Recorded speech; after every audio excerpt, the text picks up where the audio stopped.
السلام علیکم ورحمۃ اللہ وبرکاتہ۔ آج میں آپ کے سامنے تثنیہ ہی کا ایک جز ہے کلا اور کلتا، جو معنوی تاکید پیدا کرنے کے لیے استعمال کیا جاتا ہے۔ کلا اور کلتا، جس کے اعراب میں بھی بعض طلبہ مغالطے کی شکار ہو جاتے ہیں کہ کلا اور کلتا کا استعمال کیسے کیا جائے۔ تو اب آسانی سے یوں سمجھیں کہ کلا اور کلتا ہمیشہ مضاف ہو کر استعمال ہوتا ہے۔ کلا اور کلتا ہمیشہ مضاف ہو کر استعمال ہوتا ہے۔ مضاف الیہ کے بارے میں ہمیں سمجھنا چاہیے مضاف الیہ کیسا ہوتا ہے۔ کلا اور کلتا ہمیشہ مضاف ہو کر استعمال ہوتا ہے۔ مضاف الیہ کے لیے ضروری ہے کہ وہ تثنیہ ہو۔ کلا اور کلتا ہمیشہ مضاف ہو کر استعمال ہوتا ہے اور مضاف الیہ کے لیے ضروری ہے کہ وہ تثنیہ ہو۔ جو مضاف الیہ ہوا کرتا ہے اس کی بھی دو شکلیں ہوتی ہیں۔ کبھی مضاف الیہ اس میں ظاہر ہوا کرتا ہے اور کبھی مضاف الیہ اس میں ضمیر ہوا کرتا ہے۔ گویا کہ کلا اور کلتا کا جو مضاف الیہ ہے وہ اس میں ظاہر بھی ہو سکتا ہے اور اس میں ضمیر بھی ہو سکتا ہے۔ لیکن اگر مضاف الیہ اس میں ضمیر ہے اس وقت کون سا اعراب آئے گا، اور مضاف الیہ اگر اس میں ظاہر ہے اس وقت اس پر کون سا اعراب آئے گا، اس کو سمجھنا ہمارے لیے ضروری ہے۔ اگر کوئی کہتا ہے کلاہما،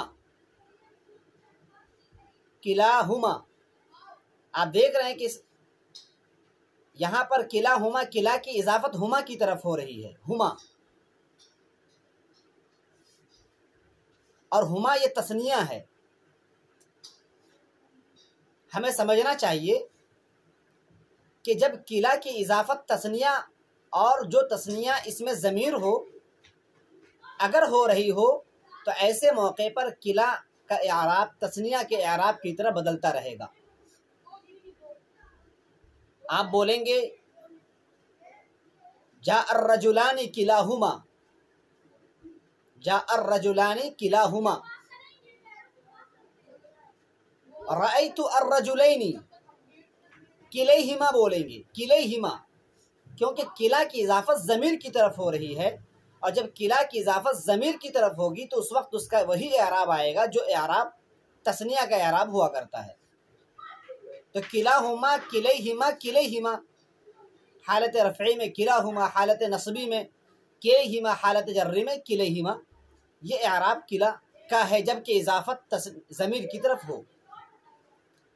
اس کے برخلاف جب کلا کی اضافت اس میں ظاہر کی طرف ہو تو ایسے موقع پر کلا ہمیشہ کلا رہتا ہے۔ کلا پر حرف جار بھی آ جاوے تب بھی کلا کلا رہے گا، جیسے جاء کلا الرجلین۔ ہاں یاد رہے کلا کے بعد جو اسم آ رہا ہے وہ مضاف الیہ واقع ہوگا اور وہ مضاف الیہ ہمیشہ تثنیہ ہوگا۔ مضاف الیہ ہمیشہ تثنیہ ہوگا۔ اگر وہ مضاف الیہ اس میں ظاہر ہے تو اس میں بھی اعراب کی تبدیلی آتی رہے گی، جیسے جاء کلا الرجلین۔ الرجلین اس لیے کہا کیونکہ یہ الرجلین حالت جری میں ہے، لیکن کلا کلا رہے گا۔ رأیت کلا الرجلین، رأیت کلا الرجلین، کلا میں کوئی بھی تبدیلی نہیں ہوئی۔ کیوں؟ کیونکہ کلا کی اضافت اس میں ظاہر کی طرف ہو رہی ہے۔ کیا کہیں گے؟ رأیت کلا الرجلین، مررت بکلا الرجلین، باحرف جار کلا پر داخل کر رہے ہیں، اس کے باوجود کلا میں کوئی تبدیلی نہیں، کیونکہ کلا کی اضافت اس میں ظاہر کی طرف ہو رہی ہے۔ کلا کے بارے میں خلاصہ یہ ہے کہ کلا کی اضافت ہمیشہ تثنیہ کی طرف ہوا کرتی ہے، اور جو مضاف الیہ ہوگا، مضاف الیہ کی دو شکلیں ہوں گی۔ اگر مضاف الیہ اس میں ضمیر ہے تو کلا میں تبدیلی ہوگی، کلا کا اعراب تثنیہ کے اعراب کی طرح ہوگا، جیسے کلاہما، کلیہما، کلیہما۔ حالت رفعی میں یعنی جب وہ فاعل بنے یا مبتدا بنے تو کلاہما بولیں گے، حالت نصبی میں یعنی جب مفعول بنے تو کلیہما بولیں گے، حالت جری میں بھی کلیہما۔ یہ تثنیہ کا اعراب ہے، جبکہ اس کی اضافت ضمیر کی طرف ہو رہی ہو۔ لیکن جب کلا کی اضافت اس میں ظاہر کی طرف ہو تو کلا ہمیشہ کلا ہوگا، اس پر کوئی بھی عامل داخل ہو جائے، حرف ناصب داخل ہو جائے، حرف رافع داخل ہو جائے، عامل رافع ہو، عامل ناصب ہو، عامل جار ہو، زیر دینے والا عامل ہو، زبر دینے والا عامل ہو، پیش دینے والا عامل ہو، کوئی بھی عامل آ جائے اس کلا پر، کلا ہمیشہ کلا ہوگا، جبکہ اس کی اضافت اس میں ظاہر کی طرف ہو۔ یہ کلا سے متعلق بحث تھی۔ اب ہم آتے ہیں مختصر میں جمع مذکر سالم۔ ہمیں یہ معلوم ہونا چاہیے جمع کی دو قسمیں ہوتی ہیں، ایک جمع مکسر ہے اور ایک جمع سالم ہے۔ ایک جمع مکسر ہے اور ایک جمع سالم ہے۔ جمع مکسر واحد کا وزن ٹوٹ جائے، اور جمع سالم کی پھر دو قسمیں ہوتی ہیں۔ جمع سالم کی پھر دو قسمیں ہیں، نمبر ایک جمع مذکر سالم، نمبر دو جمع مؤنث سالم۔ جمع مذکر سالم کا اعراب جو ہوتا ہے حالت رفعی میں، یعنی جو مرفوعات کی 8 شکلیں ہم نے پہلے بتائی ہیں، پچھلے قسطوں میں ہم نے بتائی تھی، جو مرفوعات کی شکلیں ہیں، اگر حالت رفعی میں یعنی مرفوعات کی جو بھی شکل بنے تو جمع مذکر سالم کو حالت رفعی میں واو کا اعراب دیں گے۔ ہم نون نہیں بول رہے ہیں، ہم نے گزشتہ کل بتایا تھا کہ عام طور سے طلبہ یہ سمجھتے ہیں کہ نون بھی اعراب کا جز ہے، یہ غلط ہے۔ نون اعراب کا جز نہیں ہے، نون نکرے کی پہچان ہے، نون نکرے کی پہچان ہے، جس طریقے سے تنوین نکرے کی پہچان ہوتی ہے، الا یہ کہ وہ علم ہو، جیسے زید علم ہے اس پر تنوین لاتے ہیں، لیکن تنوین جو ہوتی ہے تقریباً وہ نکرے کی پہچان ہوتی ہے۔ ویسے ہی تنوین کے مقام پر نون لایا جاتا ہے۔ مسلمن یہاں پر تنوین ہے کیونکہ یہ واحد ہے، لیکن جب آپ نے اس کو تثنیہ بنایا مسلمانی، یہاں پر تنوین نہیں آ رہی، یہاں پر تنوین کے قائم مقام نون ہے۔ جب آپ جمع بنائیں گے تو تنوین کے قائم مقام بھی نون لائیں گے، مسلمون، لہذا اعراب کا تنوین سے کوئی تعلق نہیں۔ تو اصل جو اعراب ہے یعنی فاعل، اعراب کا مطلب یا تو وہ پیش ہو، یا تو وہ زبر ہو، یا تو وہ زیر ہو۔ تو پیش کے قائم مقام اس مثال میں مسلمون میں واو ہے، حالت نصبی میں مسلمین یا ہے، نون نہیں ہے، حالت جری میں مسلمین یا ہے، جاء مسلمون، رأیت مسلمین، مررت بمسلمین۔ یہ جمع مذکر سالم کا اعراب ہے۔ جمع مؤنث سالم میں عام طور سے طلبہ یہ سمجھتے ہیں کہ جمع مؤنث سالم اس کو کہا جاتا ہے جو مؤنث کی جمع ہو، یہ غلط ہے۔ اس بات کو ہمارے ذہن میں بیٹھ جانا چاہیے کہ جمع مؤنث سالم کے بارے میں طلبہ یہ سمجھتے ہیں کہ جمع مؤنث سالم اسے کہا جاتا ہے ایسی جمع جو کہ مؤنث ہی کی جمع ہو، یہ غلط ہے۔ جمع مؤنث سالم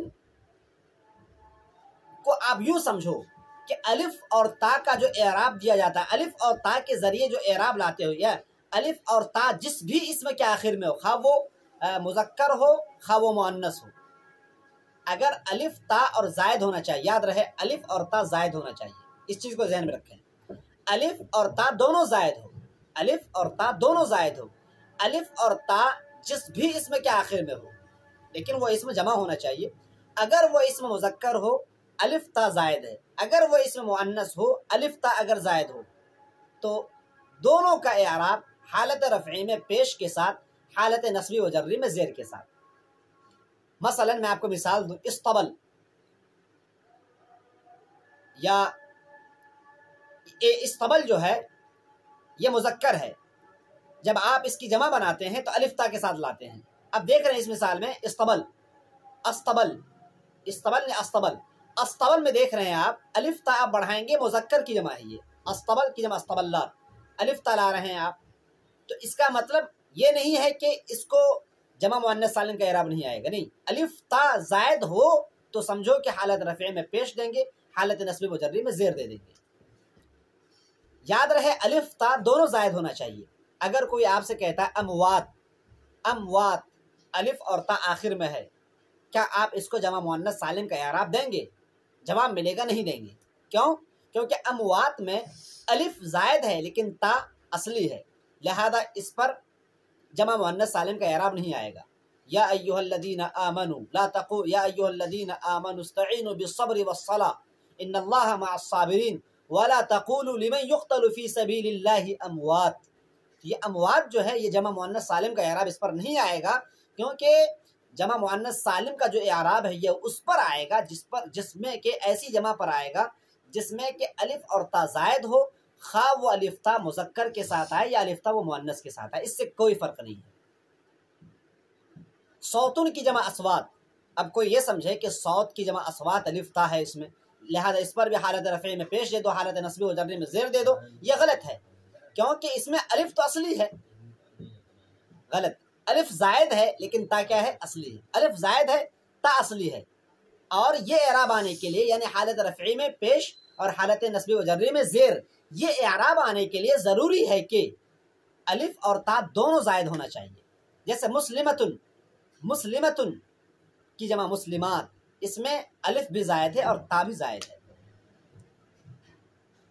تو یہ جمع مؤنث سالم کے بارے میں اس کو سمجھ لینا چاہیے، عام طور سے طلبہ اس میں پریشان رہتے ہیں، لہذا یہ سمجھ لیں کہ جس اسم کے آخر میں الف اور تا زائد ہو وہ اسم جمع ہونا ضروری ہے، جس جمع کے آخر میں الف اور تا زائد ہو، جس بھی جمع کے آخر میں، خواہ وہ مذکر کی جمع ہو یا مؤنث کی جمع ہو، جس بھی جمع کے آخر میں الف اور تا زائد ہو، آپ اس کو حالت رفعی میں پیش دیں گے اور حالت نصبی و جری میں زیر دیں گے۔ ایک اہم اسماء ستہ مکبرہ کی بات مکمل کر کے اپنی بات کو مکمل کروں گا۔ اسماء ستہ مکبرہ، دیکھیے اسماء، اسمن کی جمع اسماء، ستہ یہ 6 ہیں، مکبرہ ایک مکبر ہے اور ایک مصغر ہے۔ میں نے کل بھی بتایا تھا، مکبر جو بڑا ہو، مصغر جس کو چھوٹا بنایا گیا ہو، جیسے ابن، ابن یہ ابا، ابین یہ چھٹکا ابا، کتابن کتاب، کتیبن چھٹکی کتاب، اخن بھائی، اخین چھٹکا بھیا، یہ مکبر اور مصغر، اسدن شیر، اسیدن چھٹکا شیر، یہ مکبر مصغر کی میں مثال دے رہا ہوں۔ تو یہاں پر آپ دیکھ رہے ہیں اسماء ستہ مکبرہ میں جو آپ نے اعراب پڑھا ہے کہ حالت رفعی میں واو کے ساتھ، حالت نصبی میں الف کے ساتھ، حالت جری میں یا کے ساتھ، حالت رفعی میں واو کے ساتھ، حالت نصبی میں الف کے ساتھ، حالت جری میں یا کے ساتھ، یہ اعراب اسماء ستہ مکبرہ کے لیے خاص ہیں، اور اس اعراب کے آنے کے لیے ضروری ہے 3 شرطیں، 3 شرطیں ہوں گی تو یہ اعراب آئے گا، اگر 3 شرطوں میں سے کوئی بھی شرط فوت ہو جائے یہ اعراب نہیں آ سکتا ہے۔ نمبر ایک اسماء ستہ مکبرہ کے لیے جو اعراب آپ نے طے کیا ہے، صاحب کتاب نے طے کیا ہے کہ حالت رفعی میں واو کے ساتھ، حالت نصبی میں الف کے ساتھ اور حالت جری میں یا کے ساتھ، یہ جو اعراب مقرر کردہ اعراب ہے جو کتابوں میں آپ نے پڑھا ہے، اس اعراب کے آنے کے لیے 3 شرطیں ہیں۔ نمبر 1 شرط کہ یہ مفرد ہو، نمبر 1 شرط کیا ہے؟ یہ مفرد ہو، مفرد، ابن یہ مفرد، ابن، ابن، اگر آپ ابن کو آبا بنا دیں گے آبا تو یہ اعراب نہیں آئے گا، ابن کو تثنیہ بنا دیں ابوانی یہ اعراب نہیں آئے گا، یہ اعراب آنے کے لیے ابن کو ابن ہونا ضروری ہے۔ نمبر 2 مکبر ہو، یہ نمبر 2 شرط بتا رہا ہوں، یہ مکبر ہو، ابن یا مکبر ہے، اس کو اگر ہم ابیجن بنا دیں، ابیجن یہ مصغر ہو گیا، اب یہ اعراب نہیں آئے گا، یعنی حالت رفعی میں واو نہیں آئے گا، حالت نصبی میں الف نہیں آئے گا، حالت جری میں یا نہیں آئے گا۔ 2 شرطیں ہو گئیں، نمبر 1 مفرد ہو، نمبر 2 مکبر ہو، نمبر 3 یہ مضاف ہو، مضاف ہو، نمبر 3 مضاف ہو، جیسے ابن، ابن میں 2 شرطیں پائی جا رہی ہیں، نمبر 1 شرط مفرد ہے، نمبر 2 شرط مکبر ہے، تیسری شرط نہیں پائی جا رہی، یعنی یہ مضاف نہیں ہے. یہاں پر ابن جاء ابن یہ مضاف نہیں ہے. کیا آپ اس کو اسماء ستہ مکبرہ کا اعراب دیں گے؟ نہیں دیں گے، کیونکہ اسماء ستہ مکبرہ کا اعراب آنے کے لیے اس کی اضافت ضروری ہے. اب اضافت کس کی طرف ہو اس کو سمجھ لیں. یا کے علاوہ کسی کی طرف بھی آپ اضافت کر دیں، یا کے علاوہ، جیسے ابھی اب نہیں، یا کے علاوہ کسی اور اسم کی طرف اضافت کر دیں، جیسے کا کی طرف کر دیں، ہو کی طرف کر دیں، جاء ابوہ، جاء ابو کا، جاء ابو زید، جاء ابو بکر، کسی کی طرف اضافت کر دیں، یا کی طرف نہ کریں. یہ 3 شرطوں کا ہونا ضروری ہے اسماء ستہ مکبرہ کے لیے. اگر یہ 3 شرطیں پائے جائیں گی ایک وقت میں تو یہ اعراب آئے گا. اگر ان میں سے کوئی بھی ایک شرط فوت ہو جائے یہ اعراب نہیں آ سکتا. لہذا جاء ابو کا تینوں شرطیں پائی جا رہی. نمبر 1 مکبر ہے، نمبر 1 مکبر، نمبر 2 مفرد ہے، نمبر 3 اس کی اضافت ہو رہی ہے کو کی طرف. ابن، اخن، حمن، فمن، ہنن، یہ 5 ہیں. ابن، اخن، حمن، ہنن، فمن، زو، یہ 6 ہیں. 6 بعض لوگوں نے ہنن کو نکال دیا ہے، یہ اسماء ستہ مکبرہ ہو گئے. بعض لوگوں نے اسماء خمسہ مکبرہ کا ہے، 5 ہی اس میں ہیں. تو یہاں پر آپ کو ہمیں شرطیں بتانا تھا. 3 شرطیں اسماء ستہ مکبرہ کا جو اعراب طے ہے کتابوں میں لکھا ہوا ہے، یہ اعراب آنے کے لیے 3 شرطوں کا ہونا ضروری ہے. نمبر 1 شرط کیا ہے؟ یہ مفرد ہو. نمبر 2 شرط یہ ہے کہ مکبر ہو. نمبر 3 شرط یہ ہے کہ اس کی اضافت ہو رہی ہو لیکن اضافت یا کی طرف نہ ہو. یا کے علاوہ جتنے بھی اسماء ہیں تمام اسماء کی طرف اضافت ہو رہی ہو. اگر یا کی طرف ان اسماء کی اضافت ہو جائے گی تو تمام حالتوں میں یکساں اعراب کا مطلب تینوں حالتوں میں اعراب مقدر ہو جائے گا. جس طریقے سے اسماء مقصورہ میں اعراب کو مقدر مانتے ہیں اسی طریقے سے اس مثال میں جب کہ آپ اخن کی، ابن کی، حمن کی یا کسی بھی اسم کی اضافت جب یا متکلم کی طرف کی جاتی ہے تو تینوں حالتوں میں یکساں اعراب، یعنی اعراب مقدر ہوتا ہے، اعراب کو دیکھ نہیں سکتا ہے. جیسے جاء ابی، رأیت ابی، مررت بابی. دیکھیے یہاں پر تینوں شرطیں پائے جا رہی ہیں تب بھی اعراب ظاہر نہیں کر پا رہے ہیں. واو نہیں دے پا رہے ہیں، الف نہیں دے پا رہے ہیں، یا نہیں دے پا رہے ہیں. کیوں؟ پہلی شرط پائی جا رہی ہے مفرد ہے، دوسری شرط پائی جا رہی ہے مکبر ہے، تیسری شرط بھی پائی جا رہی ہے وہ کیا؟ اس کی اضافت ہو رہی ہے. لیکن اس تیسری شرط میں جو جز ہے وہ یہ کہ اضافت کس کی طرف ہونی چاہیے؟ وہ اضافت یا متکلم کے علاوہ کی طرف ہونی چاہیے. یہاں پر اس مثال میں جاء ابی میں یا متکلم کی طرف اضافت ہو رہی ہے، لہذا یہ اعراب نہیں آئے گا. تو اسماء ستہ مکبرہ کے 3 اعراب، حالت رفع میں واو کے ساتھ، حالت نصب میں الف کے ساتھ، حالت جر میں یا کے ساتھ. ان اعراب کے آنے کے لیے ضروری 3 شرطیں ہیں. نمبر 1 مفرد ہو، نمبر 2 مکبر ہو، نمبر 3 اضافت ہو رہی ہو اور وہ اضافت یا متکلم کے علاوہ کی طرف ہو رہی ہو. یہ مختصر سی باتیں تھیں، اگر دراز طویل ہو گئی تو معاف فرمائیں گے. ہم یاد کریں، دوسروں تک پہنچانے کی کوشش کریں، اور انشاءاللہ کچھ ہی دنوں میں مدرسہ بھی اوپن ہو جائے گا. آپ مدرسے بھی تشریف لائیں گے تو وہاں پر بھی انشاءاللہ ہم اس افادہ اور استفادے کے سلسلے کو باقی رکھیں. جزاکم اللہ احسن الجزا. اللہ آپ کو جزائے خیر عطا فرمائے.